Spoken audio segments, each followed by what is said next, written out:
Hey everybody, welcome. It's been a long time since I've been catching up with you guys. So welcome to the outside of my house, Rocky Road in Fort Collins. Pretty fun.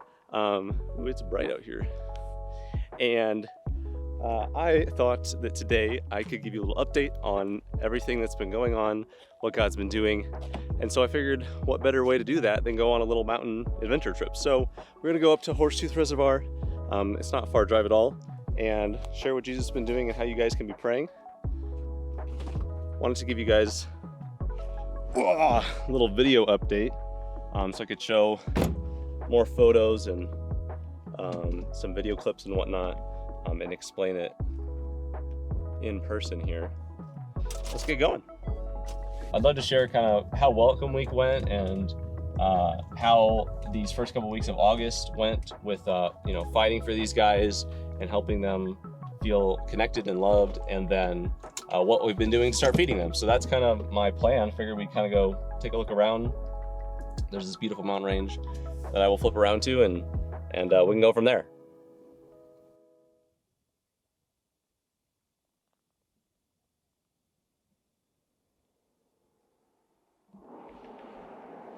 Yeah, so let's take a seat here and can share what's been going on.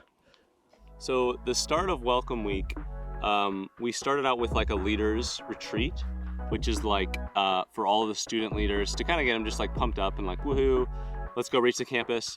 And then we have these things called cohorts, which are a group of student leaders and staff members who go together and they'll reach the campus in like smaller groups. We, as a cohort or group, we pursued guys that we met, and then, if I met someone, one of the other guys in the cohort would also, meet him and start to hang out. So we wanted to build a sense of critical mass where we could define the culture instead of having to enter into all of their friend groups and try and, create culture where there wasn't something already. We are showing them and demonstrating to them what it looks like to love Jesus and still have fun together. So we ended up taking all of our guys that we found at Welcome Week, tubing with us the following weekend, and we had like 15 guys, which was really cool to see that like play out and actually have like that much success and fun and a sense of brotherhood and friendship with all those guys. A couple other things we did, a lot of dining hall meals. We ate with the dudes all the time because they gotta eat. It's just practical. And then we also did flaming tennis balls, and we're in this big group, and then they like throw it to each other and everything like that. And it was pretty intense. So there's a lot of moments like that where we have like these big, like they're little things, but like they seem crazy and guys end up loving them. And the point of this second week, or the week that classes start, is just to continue to have moments with them. Capture the Flag, water slide kickball, Fugitive, which is kind of like a cops and robbers game. One of the things that one of the students told me, which has just stuck with me the whole time, was he's from California, and he said, I thought that the only way I was gonna have fun in college was for me to get with some fraternity or, go to all these parties and all these things like that. But you guys know how to have fun without all of the repercussions, or without, I don't remember the word he said, but without all of like the consequences of it. And he's like, that's why I love spending time with you guys, which that was just so cool to hear. Like, we're fulfilling a need that so many students have: community, friendship, brotherhood, sisterhood, in a way that they didn't think was possible. And the best news is that, it's all has to do with Jesus. And so they actually not just get to have what they want, but we eventually get to give them what they need. We took some international students from India, their first time ever at a Target. Took them to Target. One of the guys wanted to get some J's, so we went to the Nike store. Just things that they need, right? They need bed sheets and towels and all those things, or maybe they want shoes. And we just go take them. They don't have a car. But just practical things like that to be able to spend time with them and to serve them, quite frankly. But let's let's go see something else or something. We can talk about a church we just started, which is pretty cool. So there's like this church called Compass Church. We just started it. And basically the concept is, it's not like a traditional church service. It's actually like a house church, almost like how like the first church would have happened in Acts, where we're having it like there's 3 houses, staff houses that we're having it at. And it's for anyone. It could be for our Kappa students. It could be for like alumni who've graduated right from college.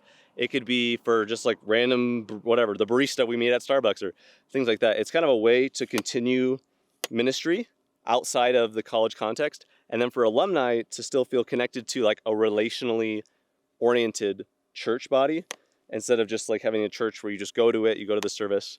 It's kind of like a more like missional style where it's just a dude in a house with a guitar or piano or something. We've got a message, and then whatever, we eat lunch, we eat breakfast together, and we just say like, hurrah, let's go reach the world together.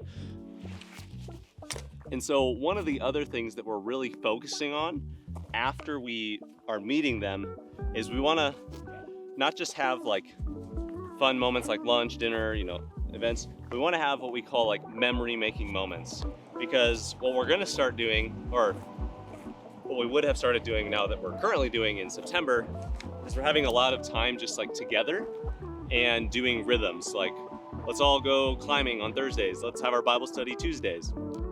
And so we want to have memory making moments that kind of break up that gap of just the mundane. And so the biggest way to do that is with Labor Day. And so one of the most strategic things that I have seen here so far is their Labor Day strategy, right? Because Labor Day is like the perfect amount of time after Welcome Week where they trust you enough to actually spend a significant amount of time with you not on campus. So we went to the other side of the Rocky Mountains and we did a camping trip there for the entire weekend. So Friday, a bunch of guys went out. Well, guys and girls, I just say guys, but guys and girls went out. And then Saturday, the full day, and then Sunday. And so that's a really big time for students to have a sense of like, let's just do this together. Let's have fun, let's explore, go through the unknown. And we get a lot of time to do that. So you can have a lot of just casual conversations where you might not have been able to because you're trying to play basketball or you're trying to do this. Now you can just be on a canoe or a kayak in the middle of the water for like 2 hours. Well, you gotta talk about something, right? You can start talking about Jesus there. So that was like a really cool strategic way to do that. Especially the car ride there, it was 2 hours. Car ride was really strategic. I actually had one student who, one of the devotionals during the camping trip was how to hear the voice of God. And he's Hindu. And so he asked me, David, how do you hear the voice of God? How do you hear, Jesus, how do you hear Jesus talking to you? And so I asked him, well, hey, during that devotional, like, did you write something down that you wanted Jesus to speak to you? And he's like, I did. And I was like, that's amazing. Like, Jesus is going to speak to you, bro. Like, it might not be right now, but like, let's do this journey together. And I promise you, Jesus wants to speak to you. He wants to reveal himself to you. And I ended up getting to share the gospel with him in that car ride. And he was just blown away at how generous and how humble Jesus was, that he would come, undeservingly to this earth where he didn't need to come, where he didn't need to go, into a place where everyone was going to persecute him and hate on him. And all he ever did was love the world. And he gave up his ability to stop his crucifixion. He could have killed everyone in that moment. Like I said, he could have called down all the angels to stop this. But instead of doing that, he let humanity kill him. And he became that ultimate sacrifice. And that just completely blew his mind.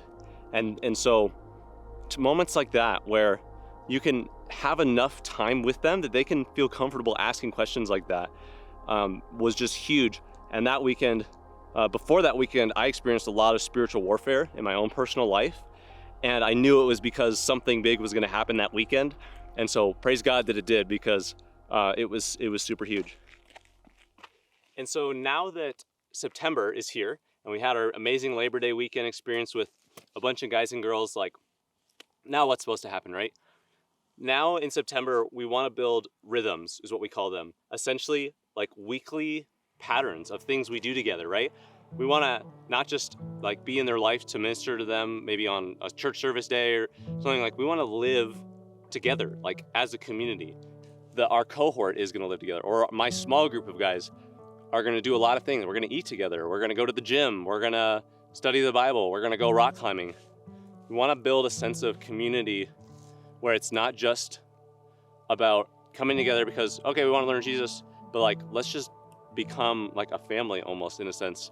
And that's where I think relational discipleship is so effective, because it doesn't just focus on exchange of information, like, oh, I'm meeting up with this person to talk about the Holy Spirit today or something like that. Because I care about all these guys as brothers, it's a way of just like an extension of like who I already am. I love Jesus, so I'm going to share Jesus with you. Versus saying, oh, well, I'm a pastor, or, I'm a campus minister, so I'm going to have a session with you or something like that. It's just more relational. We actually see that's how Jesus taught a lot of times, where like he was just there was something that happened in his world, and he used that moment as a way to teach people about his Father, about the kingdom of heaven. And so that's kind of the why behind the relational discipleship.